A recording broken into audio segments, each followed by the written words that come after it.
All right, why don't we go ahead and get started? Thank you all for being here at this momentous occasion for us. This has taken literally 8 years to have happen. I remember, and I'll be introducing Attorney General-elect Brian Frosh in a moment, but when I was in this position, having been elected Attorney General but not having taken the position yet, I had the audacity to suggest that there ought to be a presence of the Office of the Attorney General in Prince George's County or Montgomery County. And I woke up one day, and it was my first brush with state politics. I read the Baltimore Sun editorial, and the editorial was wrong decision. I don't know if anyone remembers that. And I hadn't even taken office yet. I made the wrong decision because I thought that it would be good to have a presence of the office in Montgomery or Prince George's County, and they said that the 6 lawyers that would come down here out of the 467 would, no one would have been fired, they just would have been moved, was going to contribute to the unemployment rate of Baltimore City. So that was 8 years ago, and here we are. And I just want to thank a number of people for making this possible. And I'll get to everybody else in a second, but I want to make sure you know who's up here. We have Delegate-elect Diana Fennell here, Delegate Doyle Neiman, Delegate-elect Jimmy Tarlow, he's over there, he's hiding in the back, he's low profile. You'll start moving up to the front after you take office and need to get reelected. Our state's attorney, Angela Alsobrooks, Senator Ulysses Curry, who was an absolute champion of this particular, I think you're lead sponsor on the Senate side, and we've testified on this for years. House Delegation Chair Jolene Ivey, who helped spearhead this along with Derek Davis on the House side, and understood the need to have an office here. Oh, and Aisha Braveboy is here as well. Oh, you slipped in. Yeah, good. Well, nice to see you, Delegate Braveboy, and thank you for your service. Thank you for the service of those of you who are no longer going to be here in the year to come. So, and that, by the way, includes me, it turns out. So, here's we have an office in Baltimore, 467 people. Lawyers, but we also, the bread and butter of every office of the Attorney General, whether you're Republican, Democrat, right wing, left wing, is the Consumer Protection Division. We are literally the complaint department for the consumers of Maryland. And we've been operating out of Baltimore forever. Actually since 1862, I believe. It was in Annapolis before that, and somebody got mad at somebody and moved the office to Baltimore. And that's where the Consumer Protection Division has been located. And it's been housed mostly by volunteers over time. We have some paid staff, but volunteers really do a lot of the heavy lifting for us, and it's been a national model. Secretary Sebelius came to visit us, and many others have over time, because it's a model that's been replicated in other states. We don't just have volunteers coming in for a day or two. They come in for 5, 10, 15. We have annual awards. We've had people that are 20, 25, 30 years as volunteers, and they mediate complaints. And the problem has been, if you live in, say, Fort Washington in Prince George's County, in order to file a complaint, you'd have to drive an hour and a half to go to Baltimore to do it in person. And Montgomery County and Howard County have their own consumer protection divisions. We do service some of the people from Howard County and Montgomery County, but for the most part, they go to their own county consumer protection divisions. The other 22 jurisdictions have to come to us. We have an office in Salisbury, part-time, a full-time office there with, which is staffed. We have an office in Hagerstown full-time. We also have an office in Hughesville, Frederick, and Cumberland as well. That's part-time staffed. But there's nothing in Montgomery or Prince George's County. So today, with the help of the county executive, I'll get to in a moment, we are opening this office, and we're open for business. For the people of Prince George's County, for people who feel that they're, somebody helped with their home improvement and scammed them, or they're victims of any type of a scam. They got a car they think is a lemon. Whatever the complaints are, Comcast, Verizon tend to be, give us a lot of attention. And so it's great to be able to be here and have this office fully staffed as we go forward. We will have 2 full-time mediator supervisors, 1 administrative assistant here, and we can accommodate up to 20 volunteers in this office, and we intend to do that. Last year, the division handled over 10,000 consumer complaints. We were able to return almost $9 million to consumers. In the last 8 years, we've been able to return over $2 billion to the consumers of Maryland through our Consumer Protection Division and other ways of getting money back to folks in Maryland. So we're excited to be here. The office formally opened a little while ago, but they know people in Prince George's and Montgomery County can come here. What I'd like to do at this point is turn over the mic to the Attorney General-elect, and I think it's appropriate. This is our first joint press conference, even though there was really not much chance he was going to lose. He didn't recognize that until after the election. Very smart man. Yeah, so we have, this is actually our first joint press conference, if you will. And the reason why it's I think, so appropriate is an Attorney General represents the state. We represent the state agencies, we represent the governor, the legislature, the comptroller, the treasurer. But ultimately, our real job is to represent the people of Maryland. And the people of Maryland are all consumers. And so the Consumer Protection Division really is the engine of our office. And so it's wonderful to be here today with our Attorney General-elect, Brian Frosh. Well, I'm really proud and honored to be here.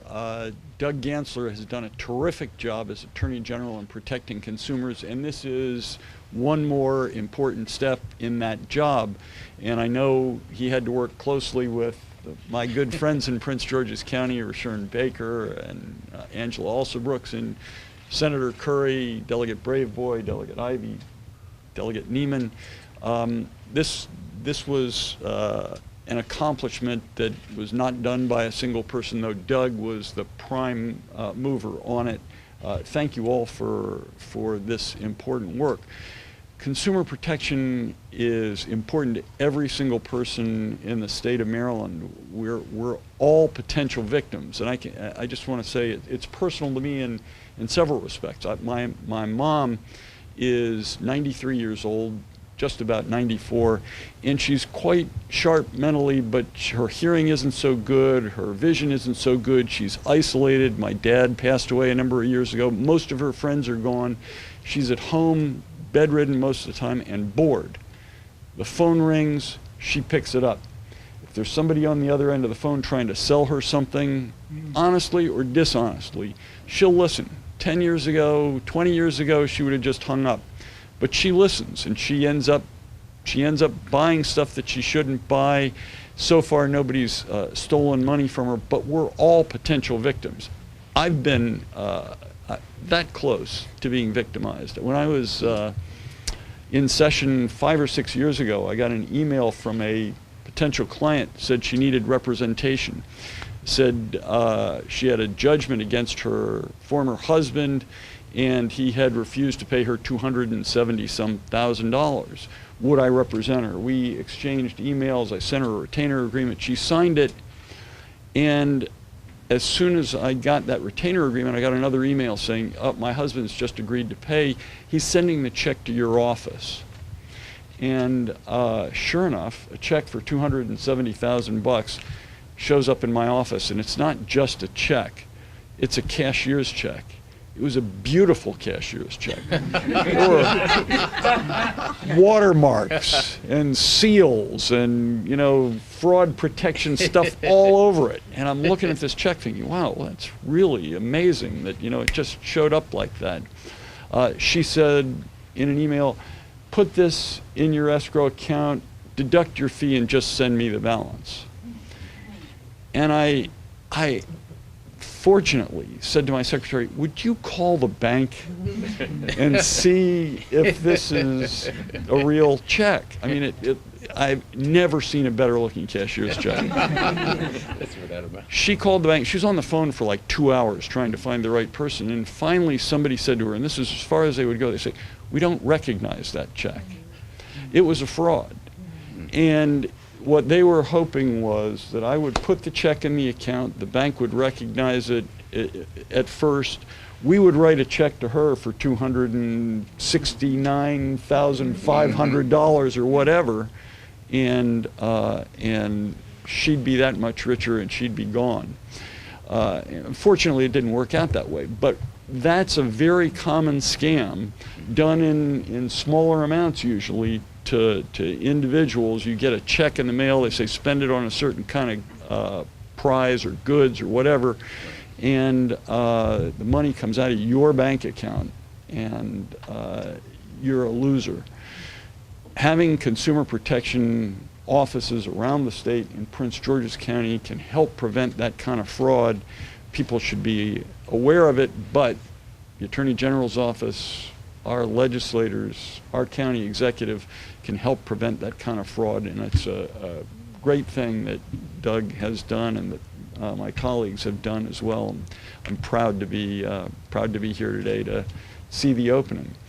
It's my privilege to introduce, and I say this whenever I'm in Prince George's County, the best county executive in America.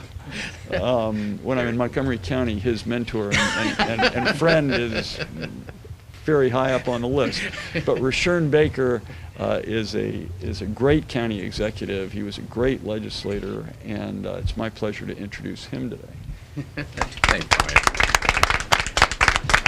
First of all, Delegate Davis, we can have you come on up. Yeah, come on up here. And hot, too. Because you have a special place in it. Let me just say this. First of all, I want to say to our incoming Attorney General, Brian Frost, he's going to do a terrific job. This is not just an issue that he talks about today with the opening of his office, but throughout the campaign, I'm sure Angela agrees, when we were touring around Prince George's County, he talked about consumer protection and the issues we're having. So he's going to do a great job, and we're really proud to have him as our Attorney General. We can give him a round of applause. You know, and I especially want to thank Doug Gansler. He's right. He talked about opening this office when he first got elected.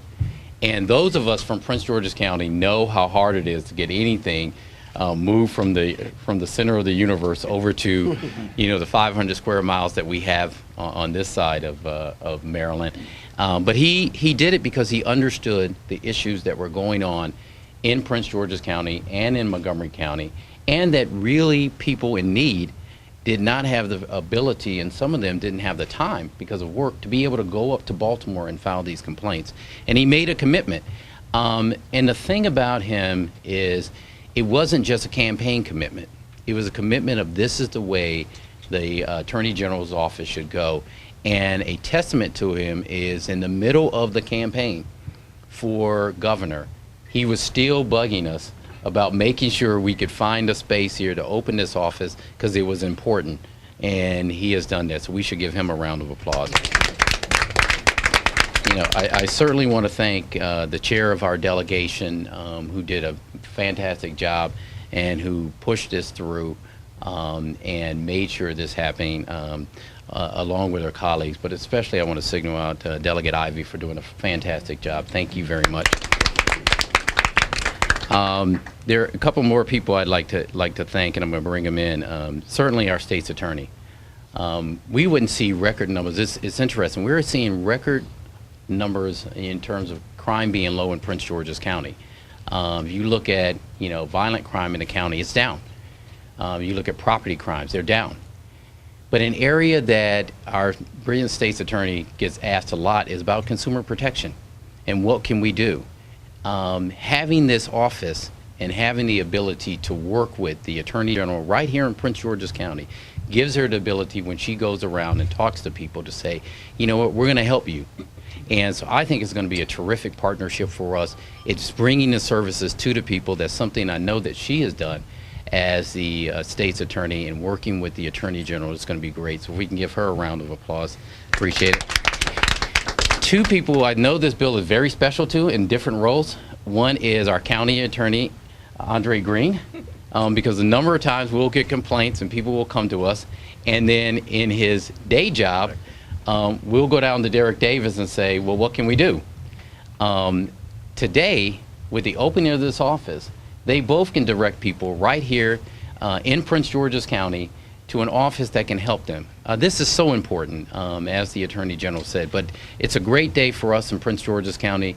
One, it shows that the outgoing Attorney General and the incoming Attorney General understand how important Prince George's County and Montgomery County are, and how much we need to make sure the entire state is represented by these great offices. So it is my pleasure to be here and to thank them. Really, my job is to, on behalf of Montgomery County, I will take that and I'll let Ike know I did it for him. On behalf of Montgomery County Executive Isaac Leggett, and on behalf of the people of Prince George's County, thank you, Doug Gansler, for all the work you've done. Thank you.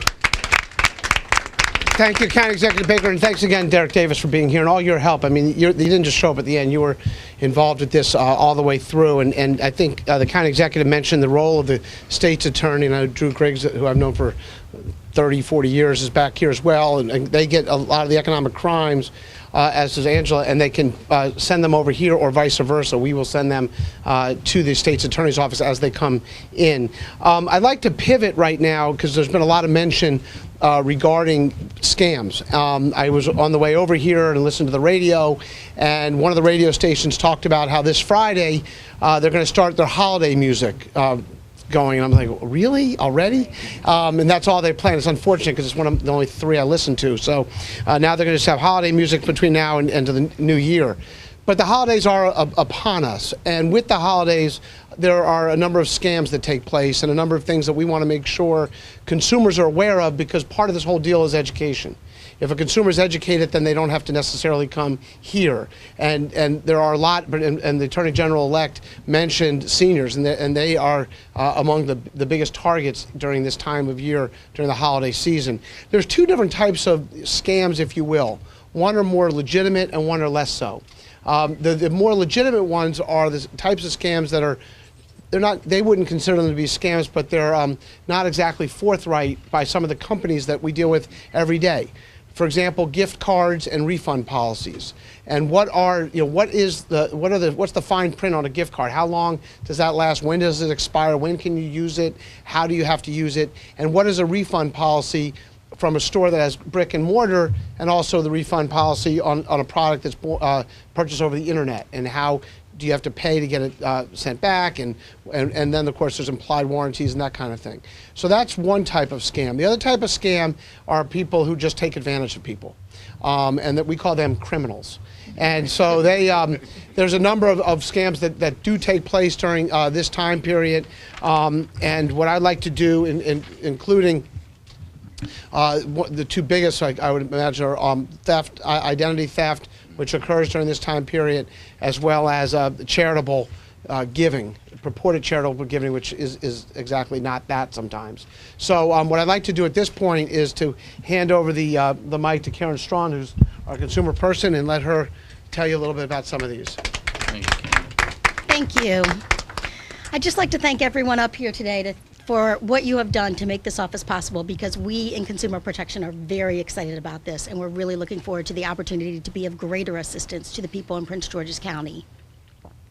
And speaking about scams, we do want to make you aware of some scams that are happening right now that are of large concern, particularly around the holidays, and make people more aware so that they will be protected.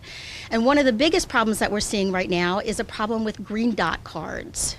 Green Dot cards are cards that you can buy at a retailer that allow you to put money on the card, and all you have to do is give an authorization number to an individual, and they can remove that money from the card without you having to see them, without them having to see anyone else in person. And it's a huge factor right now in scams. It's a large way that scammers are taking money from people. If you are asked by anyone that you do not know to get a Green Dot card and use that Green Dot card to pay for anything, you should use all of your senses to tell you that this could be a scam, and you should beware. And if you have any questions or concerns about that, you can always contact our office to determine if we think this is a scam, because in most cases it will be. There are also some parking lot scams that are going on right now that we're very concerned about, and we want you to be aware of with the holiday shopping. First of all, what happens sometimes is that people are in a parking lot and someone will approach you about trying to fix your car. They'll either tell you that they're going to fix small dents on your car or small paint chips and things of that nature for a very small amount of money, maybe $200. And when they do that, you look at it, it looks wonderful, and you drive away, and 2 or 3 days later, because they haven't taken all the proper techniques that they have to, the paint starts chipping, the dent becomes obvious again, things of that nature. You should check out a repair facility if you have problems with your car and not just accept someone in a parking lot. The other thing that they do is sometimes they tell you that they're going to charge you $200, make those repairs, and make actual good repairs. However, when they're done, they tell you that they said that it would cost $2,000. And they try to be very aggressive and collect additional monies from you, which is very frightening. And we don't want people to get caught by that. So both of those situations involve people approaching you in a parking lot about fixing things on your vehicle. The other thing that we've seen and heard about recently is a situation where people are putting $100 bills on the windshield of a car. That sounds wonderful until you start to get in your car, you see the $100 bill, and you go to get out of your car and grab the $100 bill, and somebody carjacks your vehicle. So it's something you need to be very careful of. It is a scam that's happening right now. We have had it reported to us, and it's something you should be very careful of. The other thing that's happening in parking lots, and again, we don't want to scare people, but we do want you to be careful. We've had it reported to us that there was an individual sitting in a car yelling for help. The woman approaching the car made a split-second decision that instead of going immediately to go for helping that individual, that she would go to the store and ask the manager to come with her and help the individual that was yelling for help. It's a good thing she did. Because when she did, we learned that the individual who was yelling for help was really just a scam artist who was looking to kidnap her. So these are all scams that are happening right now. We're not trying to scare you, but we are trying to make you be aware. If you are alone in a parking lot, look for someone else to assist you before you approach someone alone. So these are different scams that are happening right now. We want people to be aware of them. There is also a scam that was just reported to me yesterday about Walmart gift cards for $50 being reported to people either over the phone or through emails. And they are not real. We have contacted Walmart and have determined that they are not something that Walmart is offering. So if you get an email or a phone call or a letter telling you that you can fill out some information and get a free Walmart gift card, it is a scam. We hope this information is helpful to people, and we hope that people will come and visit our office and will come to us with problems that they have about consumer protection issues, because we are here to help you, and we look forward to helping you in the Prince George's County area. Thank you. Thank you.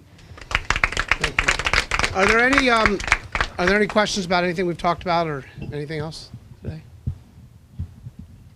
Everybody's just happy. Everyone wants to get out of here. It's too hot.